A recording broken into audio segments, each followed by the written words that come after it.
Okay guys, today we are going to watch some scary stories, so enjoy the video.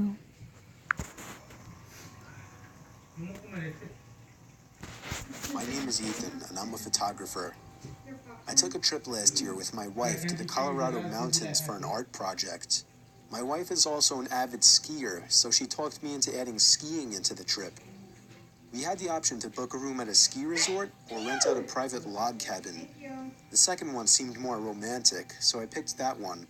Plus, it didn't hurt that it was cheaper. The cabin was nothing luxurious or anything.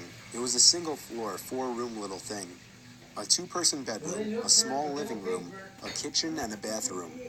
They may have been small, but the actual idea of being secluded in a warm log cabin during a blizzard was amazing. However, the storm was interfering with the cable signal, so we didn't have much to do this one particular evening. It was just starting to get dark out at this point, but there was still a decent amount of light outside, so I thought it would be perfect for getting a few shots and videos in the blizzard for backgrounds and wallpapers.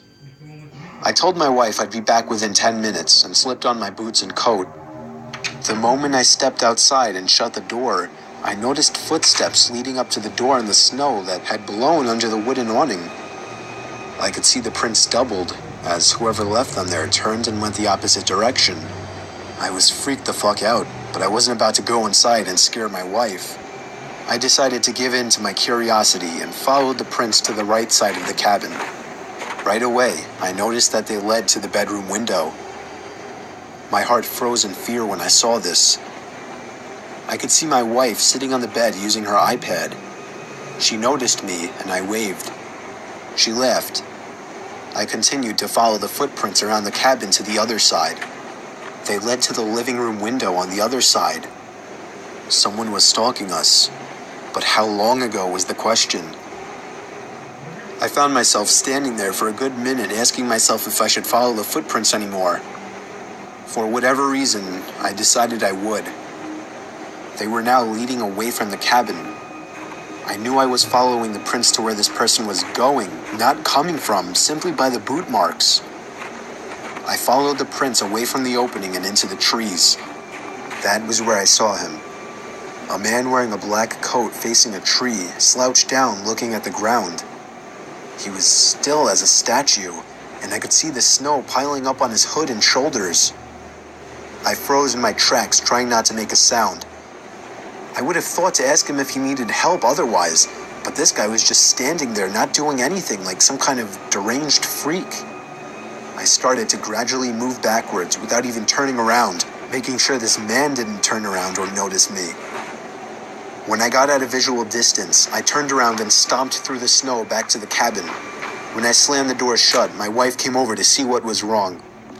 I saw worry in her eyes. I guess she saw the worry in mine.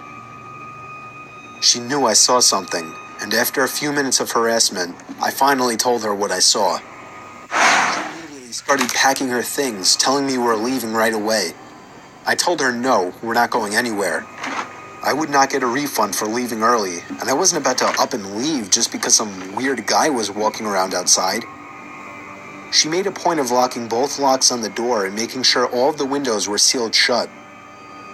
For the rest of the night, we read stuff on our iPads. I reviewed the pictures and videos I had taken so far. We turned out the lights early as there wasn't much else to do. What if he's still out there? I remember my wife asking me. There's no way he's still out there, I then assured her. Listening to the wind blowing outside, along with the small flakes of snow hitting the windows, was strangely relaxing, and I knew I'd be able to fall asleep quickly. Except if it wasn't for the knock at the bedroom window. We were both still awake, and we both knew it was a knock from a person. I ushered my wife out of bed and out into the living room without turning on any lights. There was nothing to use as a weapon whatsoever. Our only option was to run before something might happen. I told my wife we'd have to forget our luggage and make a dash for the Jeep.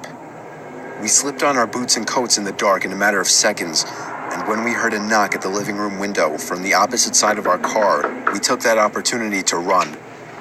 I pressed the unlock button, so grateful I chose to have remote locks on my Wrangler, and we hopped in. The car started with ease, and as soon as the headlights flashed on, the man was standing facing the log cabin on our side now. Not a window, just facing the wall of the cabin in the same position I had seen him in earlier, as if he were hiding his face. We drove to the nearby ski resort without much trouble in the Jeep. We stayed there for the night and went back the next day to the log cabin to collect our things we left behind. He wasn't there. What? No, this is all of mine. Let me see him. Let me see him. Sorry, guys.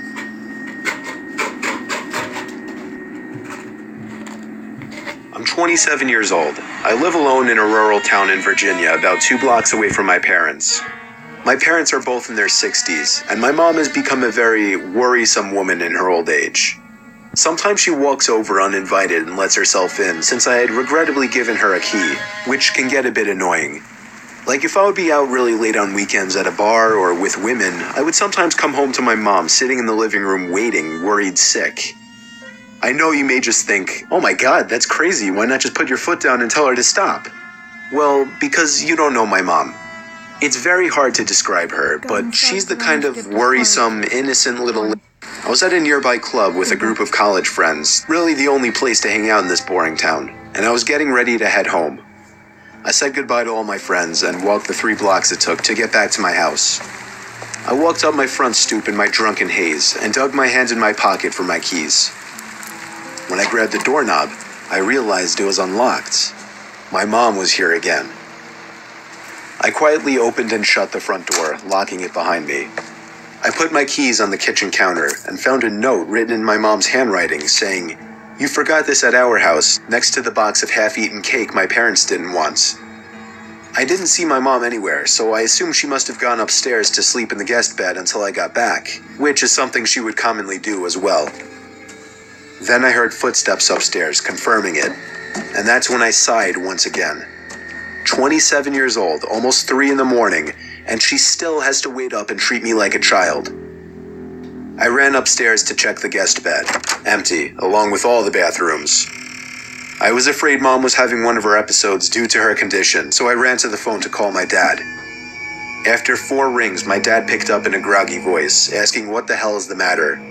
After I told him that I heard Mom wandering around upstairs in my house, there was a short pause, and then he said, "That's not possible, she's sleeping right next to me." My mouth fell open as I turned my head to face the dark upstairs, and just barely by the light provided by the kitchen, I could see a head peering around from the corner at the top of the stairs, looking down at me. I screamed into the phone as I ran out the front door and down the street to my parents' house, explaining to my father on the way. About halfway there, my dad told me, "Alright, I'm gonna call the cops," and hung up. I made it to my parents' house, where my mom was already waiting at the door, worried sick. My mom explained that she did come over to clean my kitchen a little bit and to bring over the cake they didn't want. 2 police cars pulled up in front of my parents' house, where they escorted me and my dad down the street to my house. 1 officer stayed outside with us, while 2 others went inside to investigate. It felt like 15 minutes before they came back outside and said it was clear. They checked the crawl space, the attic, everything. There was really nothing for me to report, other than the door was left unlocked and I saw the outline of a head upstairs before I ran for it. They're seeing what I can Still, see. I didn't feel safe sleeping in there that TV? night, so I went back They to my can see parents' it. house. But if I do it Me and live, my dad are see certain that my everything mom right now. simply But forgot to I lock gotta the door when she post left, it. as her memory has been getting worse over the past few It's months. awesome. My dad has been stopping her from coming over alone from now on, which makes me both sad but also relieved. Some nights I still get paranoid that whoever was in my house that night never left and is still hiding in here somewhere.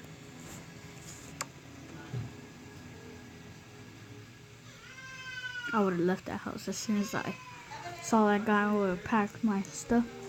I would have took home. Yeah, I wouldn't. It was a typical boring day in calculus, only it was Friday, 7th period, meaning the week was almost over and spring break would finally be upon us. So everybody was getting antsy in their seats, I could tell. We didn't have a test that day like a lot of my friends did with their other teachers, so our teacher in the middle of class just decided to start playing games with us on Sporkle.com.